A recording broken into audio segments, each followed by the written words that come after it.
الحمد لله نحمده ونستعينه ونستغفره ونؤمن به ونتوكل عليه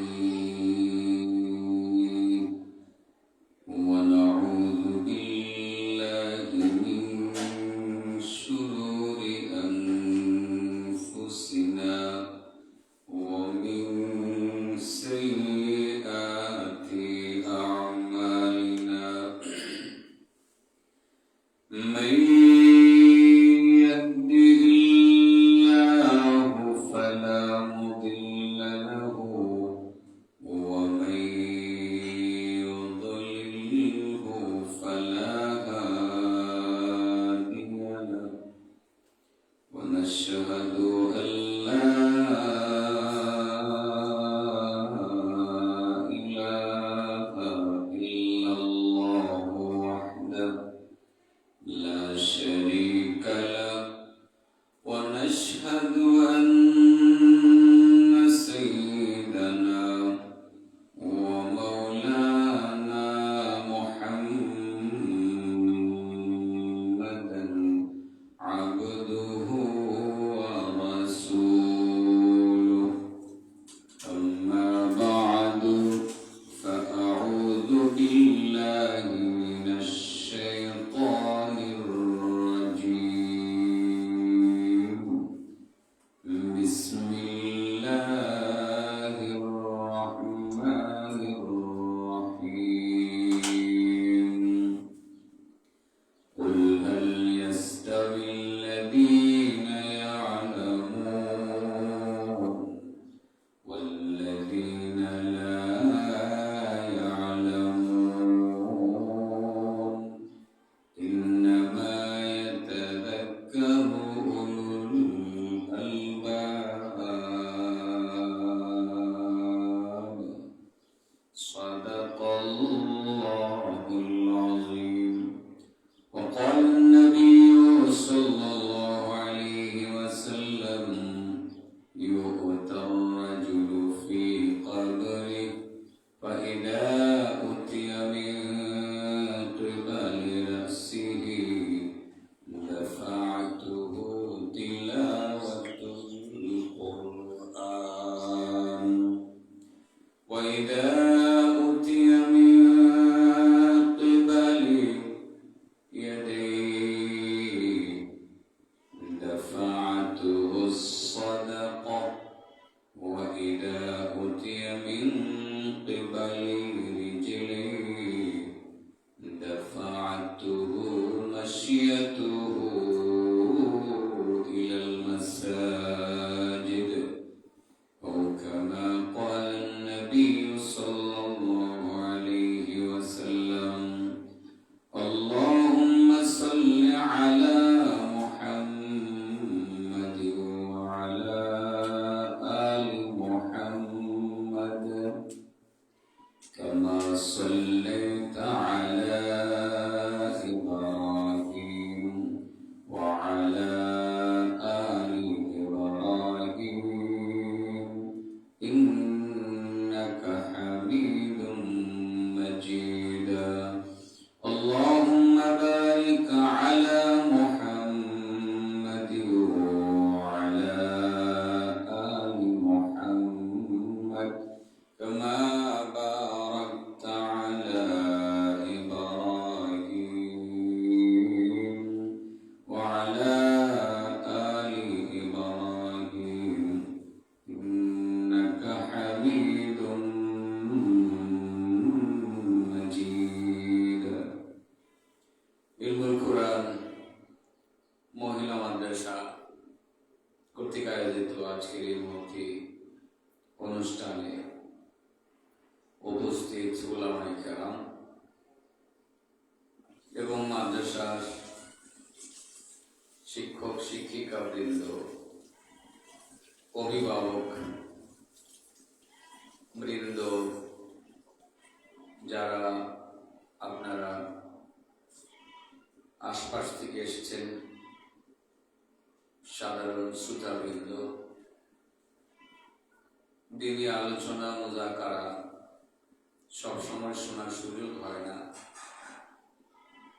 প্রতি বৎসর হয়তো বা কয়েকবার মাদ্রাসা কর্তৃপক্ষ আয়োজনটা করেন, সে ধারাবাহিকতায় আজকেও দিনী মুযাকারা অনুষ্ঠিত হয়েছে। মনোযোগ সহকারে একটি হাদিস শোনার চেষ্টা করবেন। মহিলাদের মুযাকারায় আলোচনা করা পুরুষের জন্য অনেক কঠিন, কারণ শ্রোতাদের সাড়া না পাইলে আলোচনা করা এতটা সহজ হয় না। কঠিন আলোচনাটাই করতে হচ্ছে শুধু দ্বীনের স্বার্থে। আমি যে হাদিসটা বলছি নারী পুরুষ সকলের জন্য প্রযোজ্য। আল্লাহ রাসূল সাল্লাল্লাহু আলাইহি ওয়াসাল্লাম বলেন, মানুষ যখন মারা যাবে, কবরে যাবে, কবরটাই হবে প্রথম ঠিকানা। এটাকে বলা হয় আউয়াল মানজিল, প্রথম মঞ্জিল, মিন মানাজিলিল আখিরাহ, আখিরাতের মঞ্জিল সমূহ হইতে। কবরের পরে মানুষের ঠিকানা হবে হাসর। হাসরের পরে যাবে মানুষ পৌঁছাতে, সেখান থেকে মানুষ কেউ জান্নাতে কেউ জাহান্নামে। প্রথম যে ঠিকানা, এটার নাম হলো কবর। এই জায়গাতে যে ভালো করবে, বাকি দুইটা জায়গাতে ভালো করার সম্ভাবনা অর্জন থাকে। কবর এমন এক জায়গা, যে জায়গাতে দুনিয়ার কোন বন্ধু বান্ধব একটা মুহূর্তের জন্য সাহায্য করতে যায় না, যাবে না, যেতে পারবেও না। এটা এমন জায়গা, যে জায়গাটা মানুষের জন্য বড় কষ্টের জায়গা। এক তো অন্ধকার, দ্বিতীয়ত সাপ বিচ্ছু কীড়া পোকা সেই জায়গাতে অবস্থান করে নানানভাবে কষ্ট দেয়। নবী মুহাম্মদ মুস্তাফা সাল্লাল্লাহু আলাইহি ওয়াসাল্লাম বলেন, তবে আমার 3 প্রকার উম্মত এমন হবে যারা এই কবরে কোনো কষ্ট করবে না। অর্থাৎ আমার উম্মত এর জন্য কবরে 3 জন সাহায্যকারী থাকবে। যদি 3 জন সাহায্যকারীর সাথে উম্মত যোগাযোগ রক্ষা করে থাকতে পারে, কবরে আর তাদের কোনো কষ্ট হবে না। কবরের সাপ বিচ্ছু কিছুই থাকবে না, কবরের অন্ধকার থাকবে না।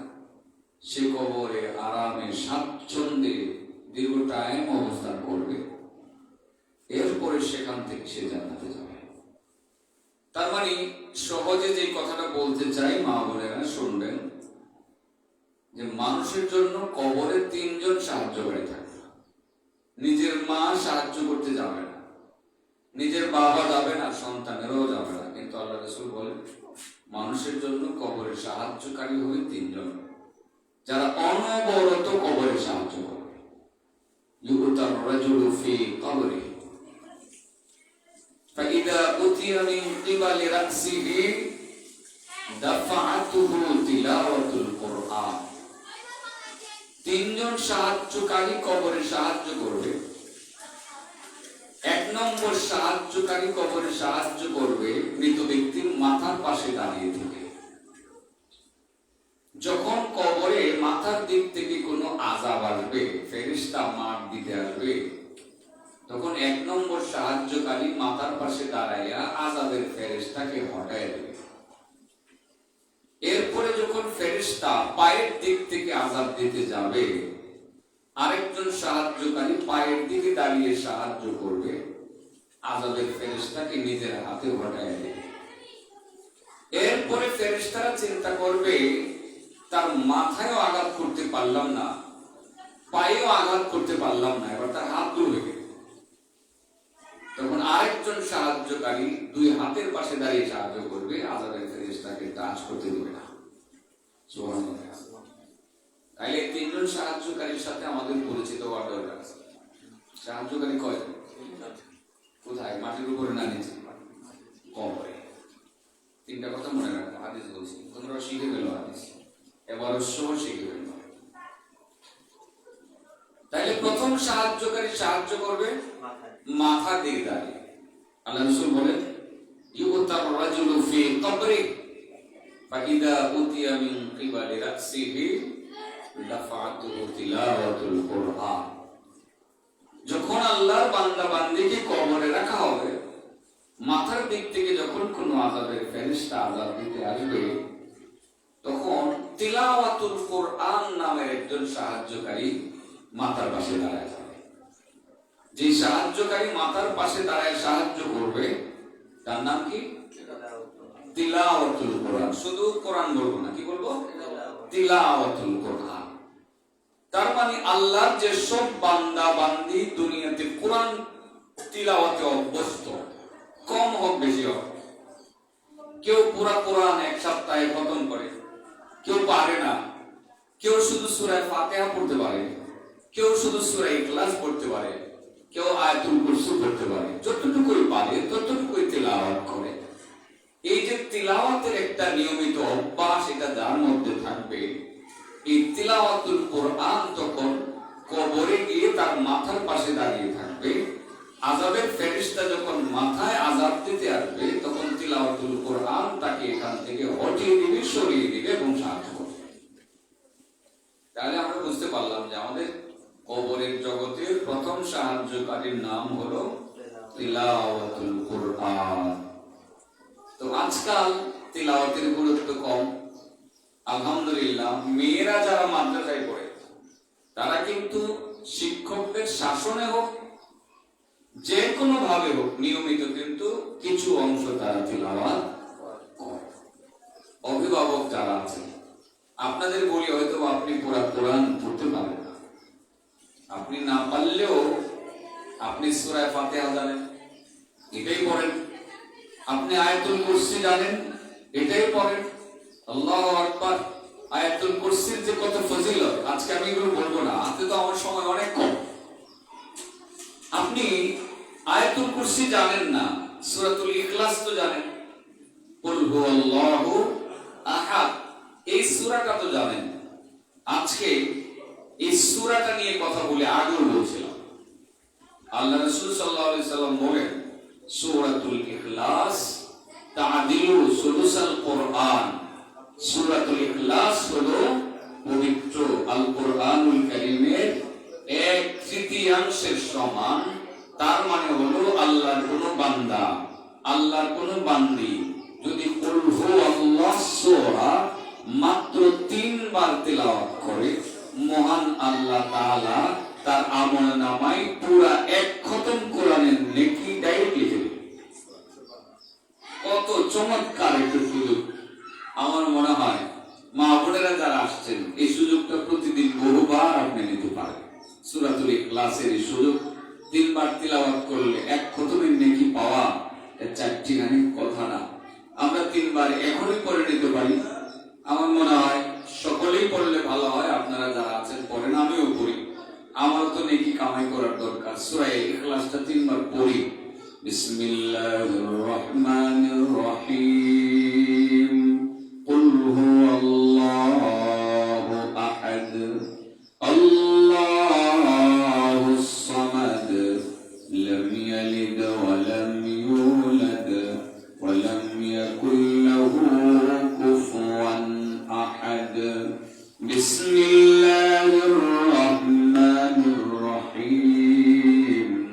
কুল হুয়াল্লাহু আহাদ, আল্লাহুস সামাদ, লাম ইয়ালিদ ওয়া লাম ইউলাদ ওয়া লাম ইয়াকুল লাহু কুফুয়ান আহাদ। বিসমিল্লাহির রহমানির রহিম। কুল হুয়াল্লাহু আহাদ, আল্লাহুস সামাদ, লাম ইয়ালিদ ওয়া লাম ইউলাদ ওয়া লাম ইয়াকুল লাহু কুফুয়ান আহাদ। 3 বার 1 খতমের নেকি এখনই হয়ে গেছে। কত চমৎকার! আজকের এই আয়োজনের কারণে আপনি কথাটা শুনছেন,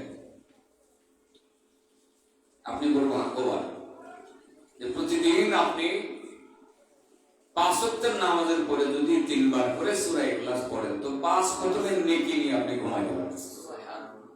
মাদ্রাসায় আসবেন, মাঝে মধ্যে এমনি আসবেন, মা বোনদেরকে বলি, শিক্ষিকাদের সাথে দেখা করে যাবেন এবং দু একটা কথা জিজ্ঞাসা করবেন, কিছু শিখবেন। আজকে তো 3 জন সাহায্যকারী সম্পর্কে জানবেন। কবরে সাহায্য করবে, একজন সাহায্য করবে মাথার পাশে দাঁড়িয়ে, ওই সাহায্যকারীর নাম জানি কি? তিলাওয়াতুল কোরআন। এটাই বলতেছি, বাকি 2 জন সাহায্যকারীর নাম আমি একটু পরেই বলি।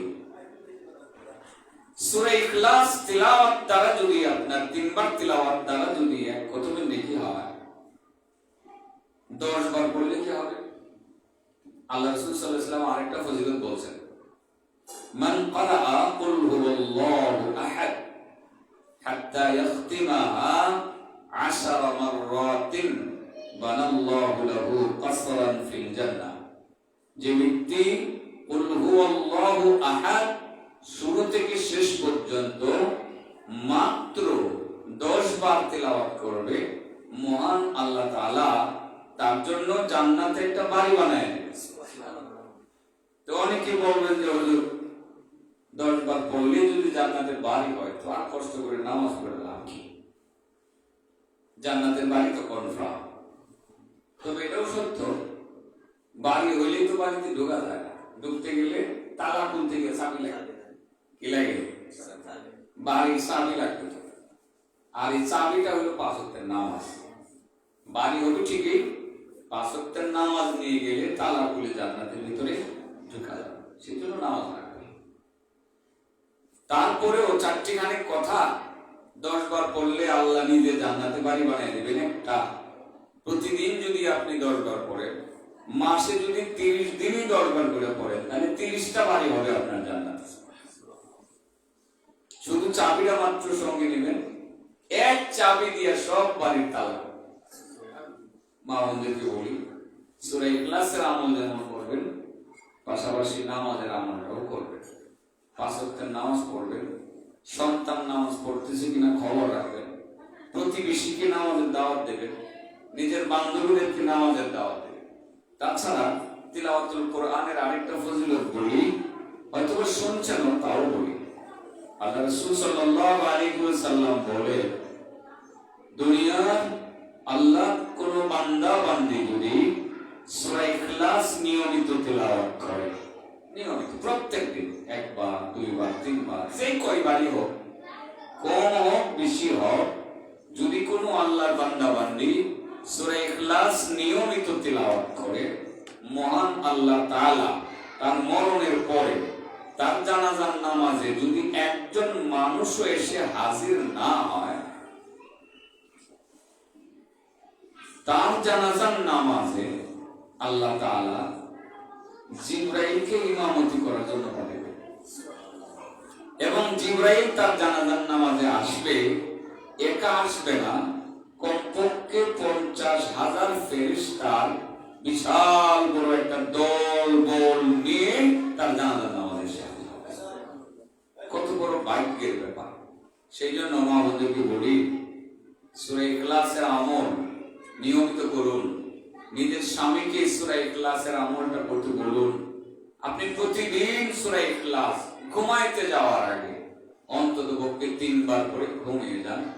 কোনো কারণে যদি আপনার মৃত্যু হয়, আপনার জানাজায় জিবরাইল আসবে, কমপক্ষে 50,000 ফেরেশতা। তো অনেকের তো জানাজাই হয় না। আমি তো মাঝে মধ্যে চিন্তা করি, বিমান পথে যখন করি, অনেক বিমান অ্যাক্সিডেন্ট হয়, হাজার হাজার মানুষ মারা যায় বৎসরে, 2-3 বৎসরে। সেই মানুষগুলো বিমান নিয়ে কোন জায়গায় পড়ে, সাগরের ভিতরে পড়লে বিমানেরও খবর পাওয়া যায় না, মানুষেরও খবর পাওয়া যায়। কত কত মানুষ পড়ে যায়, পুরে ছাই হয়ে যায়। তাইলে এদের জানাজাটা পড়বে কে? আপনি যদি এমন হয়ে যান, আপনার জানাজা পড়বে কে? মা বোনদেরকে বলি, সূরা ইখলাস পড়বে। আপনার যদি সাগরেও মরণ হয়, দুনিয়ার মানুষ যদি কেউ আপনার জানাজায় শরীক না হয়, তো আপনার জানাজায় জিবরাইল আসবে, আর জিবরাইলও একা আসবে না, কমপক্ষে 50,000 ফেরেশতা বিশাল বড় একটা কাফেলা নিয়ে আসবে। সেই জন্য বলি, মা বোনেরা সূরা ইখলাসের আমল শুরু করুন। শুদ্ধভাবে পড়তে জানেন না, ইলমুল কোরআন বালিকা মাদ্রাসায় চলে আসে, শিক্ষিকাদেরকে বলুন তারা আপনাদের সূরা ইখলাসটা সুন্দর করে শেখাবে। আর আপনি যেহেতু সূরা ইখলাসের প্রতি গুরুত্ব বাড়িয়ে দিয়েছেন, আপনার মেয়েটাকে মাদ্রাসায় ভর্তি করে ফেলুন, সে যাতে ছোটবেলা থেকে সূরা ইখলাসের তিলাওয়াতটা সুন্দরভাবে শিখতে পারে। যাই হোক, আমি আরেকটু সামনে আগাই, আর 2-4-10 মিনিটের ভিতরে আমি শেষ করবো ইনশাআল্লাহ। সাহায্যকারী 3 জন। কয়জন সাহায্য করবে? মাটির উপরে না নিচে? মাটির নিচে, কবরে। 1 নম্বর সাহায্যকারীর নাম তিলাওয়াতুল কোরআন। এই তিলাওয়াতুল কোরআন নিয়মিত কম বেশ সবাই করব। সূরা ইখলাস তিলাওয়াত যদি 3 বার করি, এক কতমে নেকি আমরা পাবো। 10 বার তিলাওয়াত করলে জান্নাতে একটা বাড়ি পাবো। আর নিয়মিত তিলাওয়াত করলে আমাদের জানা যায় জিবরাইল আসবে। তিনি একা আসবেন না, কমপক্ষে 50,000 ফেরেশতার বিশাল বড় একটা কাফেলা বা দল নিয়ে তিনি জানা যায় সে হাজির হন। সুবহানাল্লাহ। চারটিখানি কথা না মা বোনেরা, কথাগুলো মনোযোগ দিয়ে শুনা বাড়িতে নিয়ে যায়। 2 নম্বর, ওয়াইদা উতিয়া মিন তুবালি রিজলাই দাফাতুহু মাশিয়াতুহু ইলাল মাসাজিদ। 2 নম্বর, যখন আযাবের ফেরেশতা এবার পায়ের দিক থেকে কবরে আযাব দিতে আসবে, পা ঘোরা করার জন্য আসবে, তখন আরেকজন সাহায্যকারী থাকবে। মা বোনেরা বলবেন যে এটা তো আমাদের জন্য না। যেই সাহায্যকারী এসে আযাবের ফেরেশতাকে পায়ের দিক থেকে সরাবে, ওই সাহায্যকারীর নাম হলো কায়েক। কায়েক, পায়ে হাঁটে কায়েক দিই না আমরা গ্রামের ভাষায়? কায়েক বলি তো না? 1 কায়েক, 2 কায়েক, 3 কায়েক, কদম বা পদক্ষেপ। কোন কায়েক? যে কায়েক পায়ের দিকের আক্রমণ থেকে বাঁচাবে, আযাব থেকে বাঁচাবে, ওই কায়েকটা হলো মাশিয়াতুহু ইলাল মাসাজিদ। যে সমস্ত কায়েক মসজিদের দিকে হয়, সোজা কথা, আল্লাহর বান্দা যারা মসজিদে গিয়ে নামাজ আদায় করে এবং কায়েক দিয়ে দিয়ে হেঁটে হেঁটে মসজিদে যায়, যতটা কায়েক দিল সে সব কয়টা কায়েক তখন তার কবরের পায়ের দিকে দাঁড়ায় থাকবে। আযাবের ফেরেশতা যখন এবার আসবে আযাব দেওয়ার জন্য, তখন এই কায়েকগুলো তাকে আযাব থেকে রক্ষা করবে। এখন মহিলাদের কথা বলো তো, আমরা তো মসজিদে যেতে পারি না, যাওয়ার নির্দেশনা নাই। আমরা কি কায়েকের বিনিময় পাবো? হ্যাঁ, আপনিও পাবেন। শুধু কায়েকের বিনিময় কেন? আল্লাহু আকবার। যে কত নেকি আপনাদের জন্য বরাদ্দ আছে একটু বলি। যখন কোন আল্লাহর বান্দা কায়েক দিয়া হাঁটতে হাঁটতে মসজিদে গিয়ে ফজরের নামাজটা পড়ে, বান্দাদের কথা আগে বলি, এরপরে আপনাদের কথা। ফজরের নামাজটা জামাতে পড়ে। আল্লাহ রাসূল বলেন, মান সাল্লাল ফজর ফি জামাআহ ফাকান্নামা আদ্দা হাজ্জাতান ওয়া উমরা। যে ব্যক্তি ফজরের নামাজ জামাতে আদায় করে, সে কেমন যেন একটা হজ করে, একটা উমরা করে। তার মানে ফজরের নামাজ জামাতে পড়লে একটা হজের নেকি পাওয়া যায়, একটা উমরা নেকি পাওয়া যায়। প্রায় 10 লাখ টাকার ব্যবসা। একটা হজ করতে 8 লাখ লাগে, উমরা করতে 1.5 লাখ লাগে, 2 লাখ লাগে পার্সোনাল খরচগুলো সহ। 10 লাখ টাকা হজ উমরার নেকি পাওয়া যায় ফজরের নামাজটা শুধু জামাতে। তো পুরুষেরা তো এটা করবে, কায়েকও দিবে, মহিলারা কি করবে? মহিলাদের সুযোগ আরো বেশি। আল্লাহ রাসূল সাল্লাল্লাহু আলাইহি সাল্লামের হাদিস পর্যবেক্ষণ করলে বোঝা যায়, যে সমস্ত নারী মসজিদে যায় না, তারপরেও তাদের প্রত্যেক দিন একটা কেন 2টা-3টা হজ আর উমরা কামাই করার সুযোগ আছে। কিভাবে? মা বোনদেরকে বলি যে আপনার মসজিদে যাওয়া লাগবে না, আপনি শুধু আপনার পাশের মসজিদের আজান হয়েছে শুনলেন, মুয়াজ্জিন সাহেবের আজানটা শুনে আপনার স্বামীকে ডাকে বললেন, স্বামী গো, মুয়াজ্জিন সাহেব তো আজান দিয়েছে, ফজরের নামাজ থেকে জামাতে পড়ে আসে। আপনার স্বামী ফজরের নামাজ জামাতে পড়তে গেল, স্বামীর বাড়াইলেন। আল্লাহ রাসূলের হাদিস দ্বারা বোঝা যায় যে আপনি আপনার স্বামীরে মসজিদে পাঠাইয়া বললেন যান নামাজ পড়ে আসেন, আমি চিতল পিঠা বানাবো। আপনি নাস্তা খায় দোকানে যাইবেন, বাজারে হাটে গেলে যাবেন। মা বোনদেরকে বলে আপনারা শুধুমাত্র ঘরে নামাজটা আদায় করে চিতল পিঠা বানাইতে বসে গেলেন, আর আপনার স্বামী গেল মসজিদে জামাতে নামাজ পড়ার জন্য। তিনি জামাতে নামাজ পড়ে একটা হজ পাইলেন, একটা উমরা পাইলেন। আপনি আপনার স্বামীকে জাগাইয়া দিয়া মসজিদে পাঠাইয়া আপনি ঘরে বইয়া চিতল পিঠা বানাইয়া একটা হজ পাইলেন এবং একটা উমরা পাইলেন। সেই জায়গাতে আপনার 3টা হজ হতে পারে, 3টা উমরা হতে পারে। এটা কেমনে? আসেন আসেন আসেন।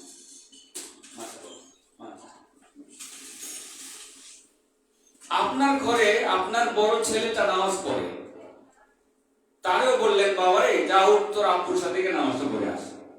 আপনি আরেকটা হজ পাইলেন, আরেকটা উমরা পাইলেন। বাড়িতে বেড়াইতে আসছে মেয়ে জামাই, ডাক দিয়ে বললেন জামাই বাবু যাও তোমার শ্বশুরের লোকে নামাজটা পড়ে আসো। আপনি আরেকটা হজ পাইলেন, আরেকটা উমরা পাইলেন। আপনার ছেলে, মেয়ে, জামাই, আপনার স্বামী তারা প্রত্যেকেই একটা হজ আর একটা উমরা পাইলো, জামাতে নামাজ পড়ে, আর আপনি তাদেরকে উঠাইয়া দিয়া 3টা হজ আর 3টা উমরা নিতে পাইলেন। মহিলার জন্য কত সুযোগ! কিন্তু একটা কথা আছে যে মহিলাদের জন্য সুযোগ থাকলেও ডুলার কিন্তু তলি থাকে না। মহিলাদের ডুলার তলি থাকে না। কি থাকে না? তলি থাকে না। ডুলার তলি মাছ ধরছে, ডুলার মধ্যে রাখছে, তলি নাই, মাছ গেছে। ঠিক আছে না? মহিলাদের অনেক সময় তলি থাকে না। তলিটা থাকে না কেন? এই নেকিগুলো তারা ধরে রাখতে পারে। কেড়ে পারে না? শুধু মুখটার কারণে। কিসের কারণে? মুখটার কারণে। এই মুখটা দিয়া স্বামীরে কষ্ট দেয়। রাগটা করে না বাবানেরা। স্বামীরে যদি কষ্ট দেয় কোন পুরুষকে, কোন নারী স্বামীকে যদি জবান দেয়া কষ্ট দেয়, গালিগুলোজ করে, অকথ্য ভাষায় কথা বলে, মহিলারা যত পরিমাণ নেকি কামাই করে একটাও থাকে না, সব ডোলার তুলি দেবাইয়ে। হ্যাঁ, এটা বাস্তব কথা। যেসব নারীরা স্বামীরে কষ্ট দেয় তার কোন ইবাদত আল্লাহর দরবারে কবুল হয় না, তার হজও কবুল হয় না, তার উমরাও কবুল হয় না, নামাজ কবুল হয় না, রোজা কবুল হয় না। সেসব নারীদের জন্য কঠিন আযাবের ঘোষণা আল্লাহ রাসূল সাল্লাল্লাহু আলাইহি ওয়াসাল্লাম দিয়েছেন। যে সমস্ত নারীরা জবান দিয়া তার স্বামীকে কষ্ট দেয়, স্বামীকে বকাবাজি করে, অকথ্য ভাষায় কথা বলে, কটু বাক্য বলে, স্বামীকে অপমান করে, আল্লাহ রাসূল সাল্লাল্লাহু আলাইহি ওয়াসাল্লাম বলেন ওইসব নারীদেরকে মরণের পর বরজখী জগতে তার জিহ্বাটার মধ্যে ধরে লম্বা করে একজন ফেরেশতা উপরে জিহ্বাতে পেঁচিয়ে, জিহ্বা দ্বারা পেঁচিয়ে তাকে লটকিয়ে রাখবে এবং তার 2টা হাত বুকের দিক থেকে ঢুকিয়ে পিছনের দিক থেকে বের করে দিবে এবং তার মুখের মধ্যে এক ধরনের গরম তেল আলকাতরা ঢুকে, সেই গরম তেল আলকাতরা তার পায়খানার রাস্তা দিয়া নারী পরিসর বের হয়ে আসবে। এই নারী, যেই নারী তার স্বামীরে জবান দিয়ে কষ্ট দেয়, তার বিরুদ্ধে এই শাস্তিটা এক টানা কিয়ামত পর্যন্ত অনবরত চলতে থাকবে, একটা সেকেন্ডের জন্য থামবে না। এই নারী সর্বশেষ পর্যায়ে জাহান্নামে যাবে। এই জন্য মা বোনদের কাছে আমার বিশেষ অনুরোধ, স্বামীটা যদি দুর্বল হয়, লেখাপড়া কমও জানে, স্বামী তো স্বামী, আল্লাহ রাসূলের নির্দেশ পালন করুন, স্বামীটাকে কষ্ট দেবেন না। যদি জবান দিয়ে কষ্ট দেন, আপনার ডোলার তলিয়ার থাকলো না। আপনি তো হজ কামাই করে ফেলছেন, উমরা কামাই করে ফেলছেন, অনেক কিছু কামাই করছেন, এটা থাকলো না। সাবধানে কাজটা করবেন না, স্বামীদেরকে কষ্ট দেবেন না। আল্লাহ রাসূল বলেন আইয়ুমা ইমরাআতিন মাতাত ওয়া যাওজুহা আনহা গায়রু রাদিন দাখালাতিন নার। যেসব নারীরা মৃত্যুবরণ করে, তাদের মরণের সময় যদি তাদের স্বামী তাদের প্রতি অসন্তুষ্ট থাকে, আল্লাহ রাসূল সাল্লাল্লাহু আলাইহি সাল্লাম বলেন ওইসব নারী ডাইরেক্ট জাহান্নামে যাবে। ও আইয়ুমা ইমরাআতিন মাতাত ওয়া যাওজুহা আনহা রাদিন দাখালাতিল জান্নাহ। যেসব নারীদের মৃত্যুর সময় তার স্বামী তার প্রতি সন্তুষ্ট থাকে, ওই মহিলা যদি আমল ইবাদত কম করে, ফরজ ওয়াজিবটা যদি ঠিক রেখে চলতে পারে, এত নফল পড়ে না, এত কোরআন তিলাওয়াত করতে পারে না, এত জিকির আজকারও করতে পারে না, কিন্তু ফরজ ওয়াজিবটা ঠিক রাখে, স্বামী তার প্রতি যদি সন্তুষ্ট হয়, আল্লাহ রাসূল বলেন ওই নারীটা জান্নাতে চলে যাবে, কেউ তাকে বাধা দিতে পারবে না। মা বোনদের কাছে আমার অনুরোধটা থাকলো, আমি কথা শেষ করতে চাই এখানে। তাহলে আমাদের কবরের ভিতরে সাহায্যকারী হলো তিনজন। এক নম্বর সাহায্যকারী মাথার দিকে দাঁড়িয়ে সাহায্য করবে, তার নাম হলো তিলাওয়াতুল কোরআন। আমরা কোরআন তিলাওয়াত করব, মেয়েদেরকে কোরআন তিলাওয়াত শেখাবো। যারা পুরা পারি না সূরা ইখলাস পড়বো। সূরা ইখলাস 3 বার পড়লে এক কদমের নেকি পাওয়া যাবে, 10 বার পড়লে এক জান্নাতে একটা বাড়ি হবে। নিয়মিত পড়লে জানা যায় জিবরাইল আসবে, কমপক্ষে 50,000 ফেরেশতা সঙ্গে নিয়ে আসবে। আর 2 নম্বর সাহায্যকারী সাহায্য করবে পায়ের দিকে দাঁড়িয়ে। ওই সাহায্যকারীর নাম হলো কায়েক, মসজিদের দিকের কায়েক, এটা পুরুষের জন্য। তো মহিলারাও সেই কায়েকের নেকি হাসিল করতে পারবেন কিভাবে? পুরুষকে মসজিদের দিকে পাঠিয়ে আপনার স্বামীকে মসজিদে পাঠাবেন। তিনি মসজিদে গিয়ে ফজরের নামাজ পড়ে জামাতে পড়ে যেমন একটা হজ আর একটা উমরার নেকি কামাই করবে, আপনিও একটা হজ আর একটা উমরার নেকি কামাই করবেন। যদি স্ত্রী, সন্তান এবং মেয়ের জামাই তাদেরকেও পাঠাতে পারেন, যতজনকে পাঠাবেন ততটা হজ আর ততটা উমরার নেকি আপনি কামাই করবেন। এই হলো 2 নম্বর সাহায্যকারী পরিচয়। তো নামাজ তো পুরুষেরাও পড়বে, মহিলারাও পড়বে। মহিলারা ঘরে পড়বে, অনেক মহিলা আছে ঘরেও নামাজ পড়ে না, পুরুষেরা অনেকে পড়ে না। একটি কথা শুনতে একটু কষ্ট লাগবে, তারপরে বলতে হবে।